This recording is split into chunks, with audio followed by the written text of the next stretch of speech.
Hello.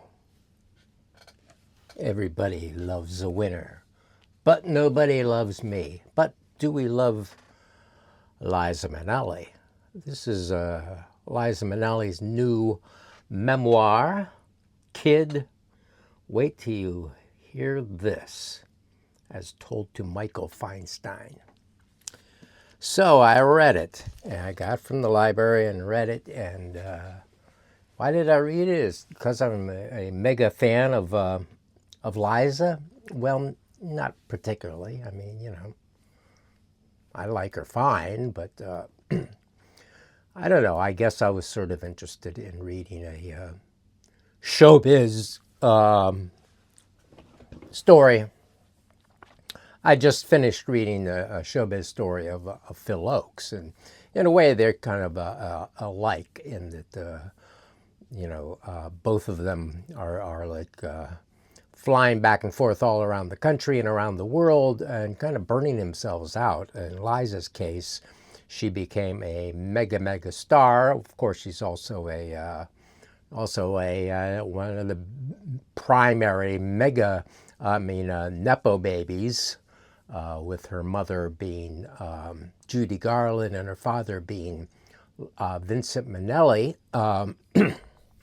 And she talks about those two meeting on the set of Meet Me in St. Louis, and where he was directing and she was starring in it, and that's how they got together and ended up with Liza. I think they only had Liza as their child, whereas Vincent went on to marry someone else. And no,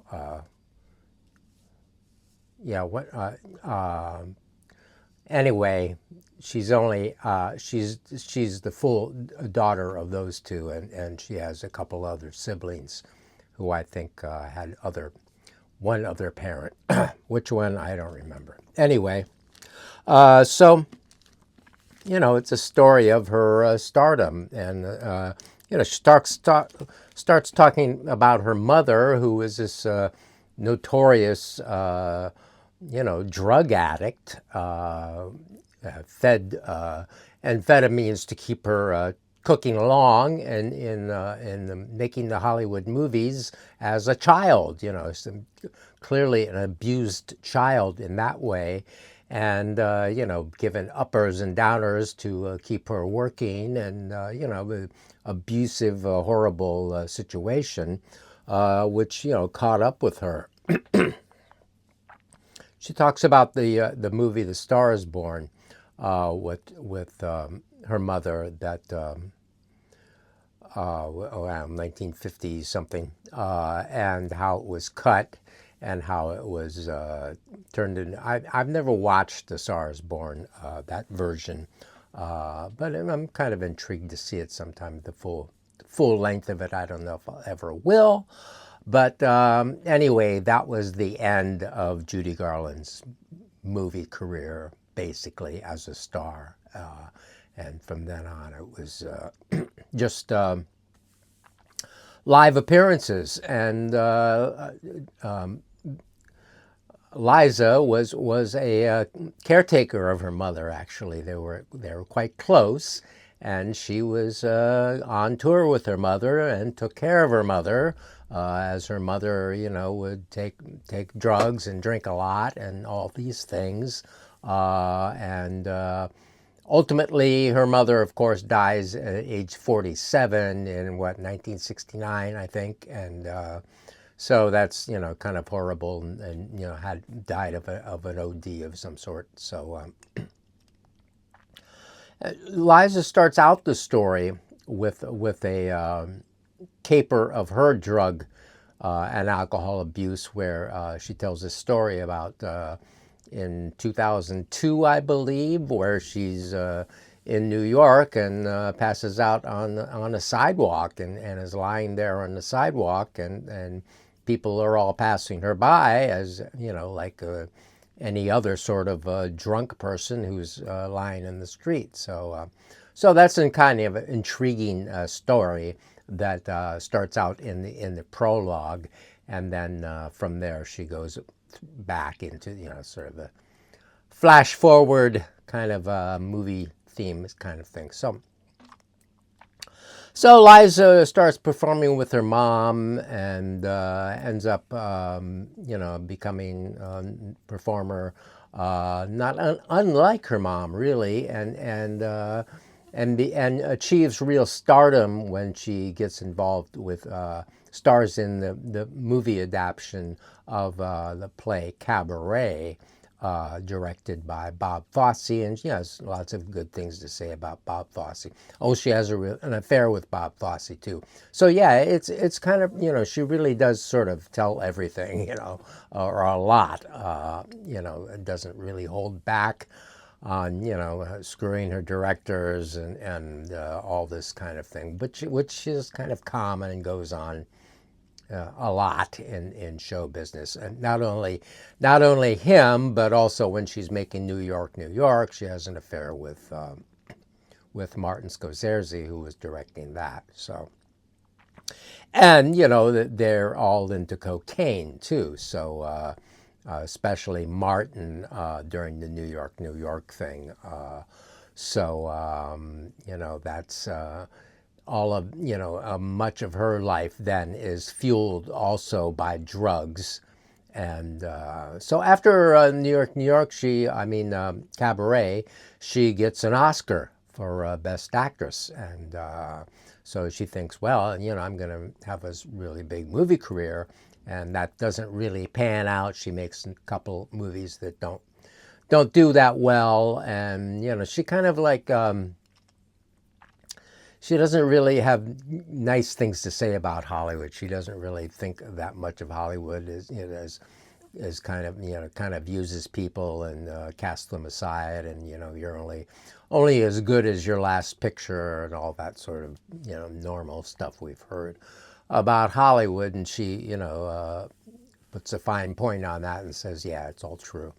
So since she doesn't really have a movie career, she has, in order to survive and to work, she goes on the road. She has to be on the road all the time, and doing live performance. That's how she made her living through most of her life. She talks about other marriages. Peter Allen, who I was kind of interested in because I like Peter Allen's work. Actually, I saw Peter Allen perform probably around 1980 at Saratoga Performing Arts Center, and he was great. And he died young of AIDS, and he was bisexual, so he had homosexual relationships, which kind of connected to the AIDS thing. So that was a tragedy. I think he was in his 40s when he died.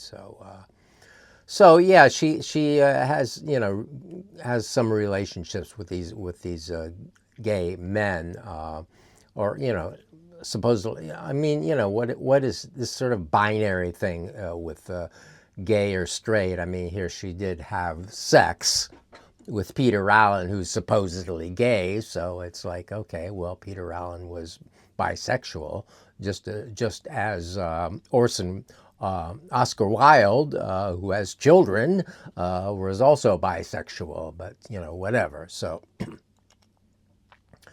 then let's see, whatever she does.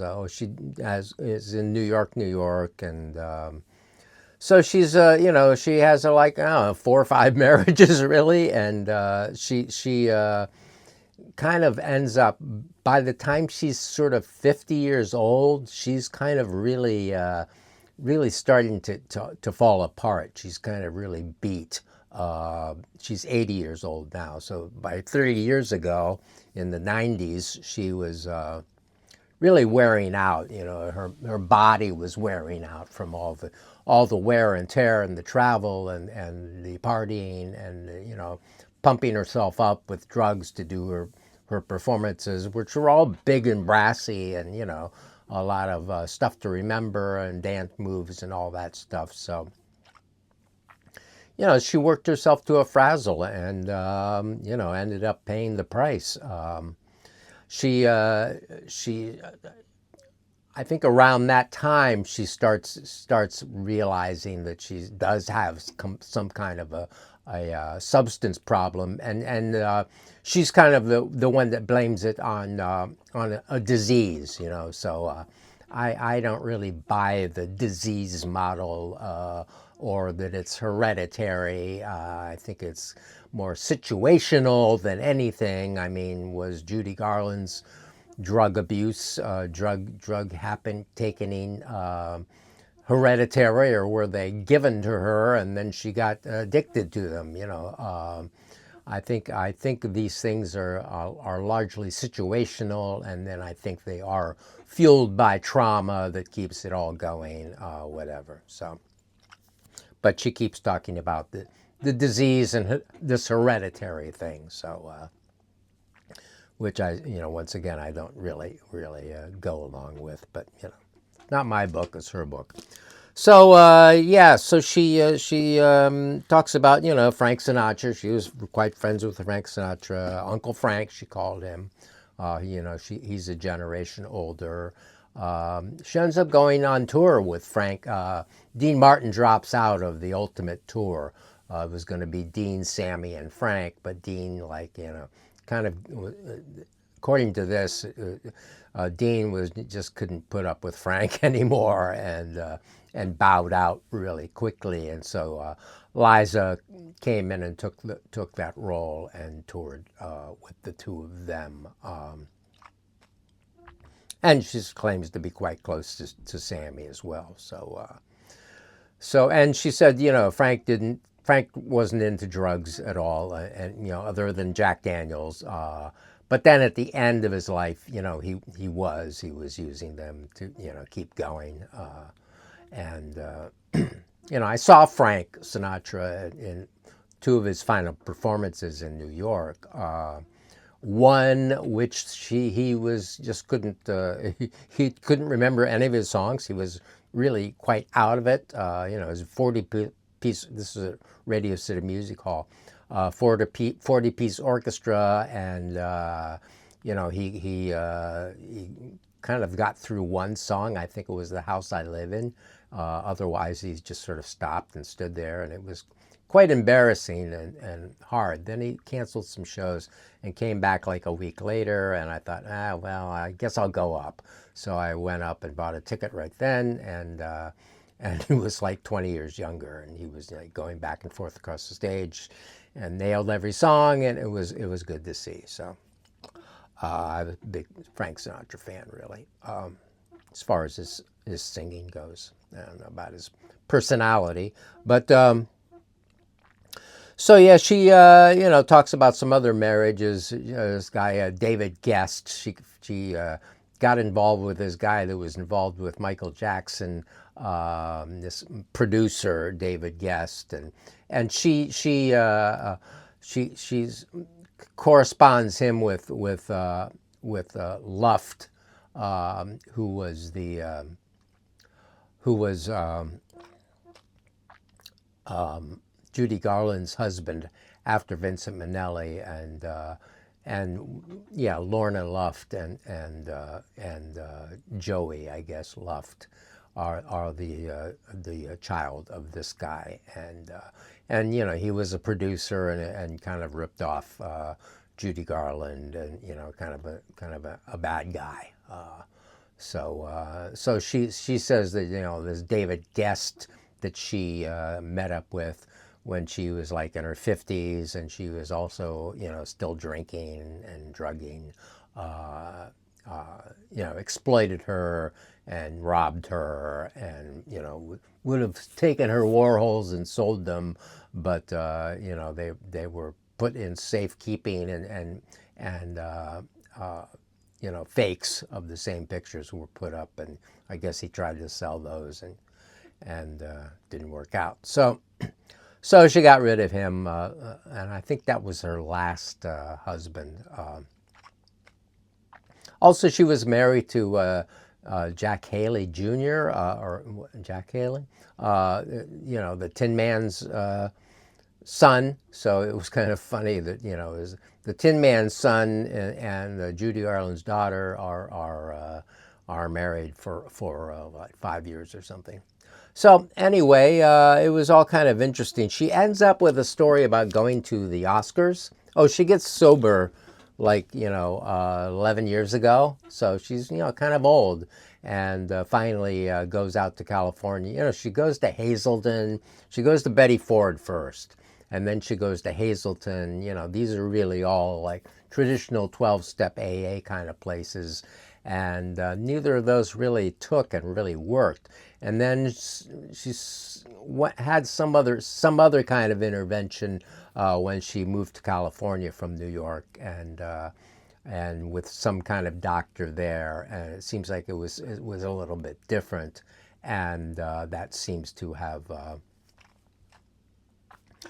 worked out. And it just corresponds with just being old, and it was time her body was breaking down anyway, so she was not going to be able to really tour the way she had and so forth. So it's like maybe that had something to do with her being able to stop drinking and drugging, because she wasn't on the treadmill anymore of all the touring. And she had astounding things that went on. She had like a 21 run show at Carnegie Hall, which was kind of a record. 21 shows.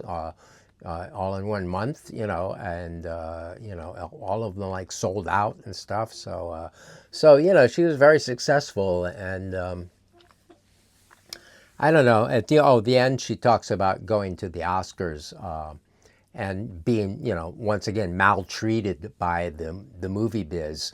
In that, she wanted a director's chair. She didn't want to stand. She wanted a director's chair to sit in that was high enough to read the teleprompter in the presentation with Best Picture that she was going to do with Lady Gaga. And so they didn't have a director's chair, and they wanted to put her in a wheelchair. And Lady Gaga said she wouldn't go out with her if she didn't use the wheelchair. And Liza is very pissed about this, till this day. This is 1922. This is the year that Will Smith slapped Chris Rock. So she said, that Lady Gaga like treated her really bad, like an old lady. Like she couldn't see. They gave her cards because she couldn't see the teleprompter, and she didn't have her reading glasses, so she couldn't really read her part. So Lady Gaga did this like, oh, well, let me help you, little old lady kind of thing. And she was, Liza was very insulted by this, and thought, Lady Gaga has treated her like a shit, and was, really horrible to her. So that's kind of the closing story that she has. So anyway, it was all kind of interesting. It's a little long, so it gets to be a grind of which is, I guess, kind of the grind of what her life was like. Like, okay, well, now I'm going to go back on tour again, and now I'm going to, putting another show together, and now we're going to go to Europe, and we're going to come back, and we're going to, and all that stuff. So, it's a lot. It's all showbiz, So anyway, I'm my takeaway of it is like, well, she didn't really have that great of a life in a way. I mean, it was, I guess if the roar of the crowd, if that's what you really get off on, I guess it was good for that. But her quality of life in other ways just didn't seem very peaceful, and very happy in a way, and just kind of on a treadmill of work, and absorbing the adoration of the public, which is worth what, I don't know. But so at I don't know. It didn't make me wish that I'd want to be a star like that. And so that's it. And we'll talk to you later. Okay. Bye bye.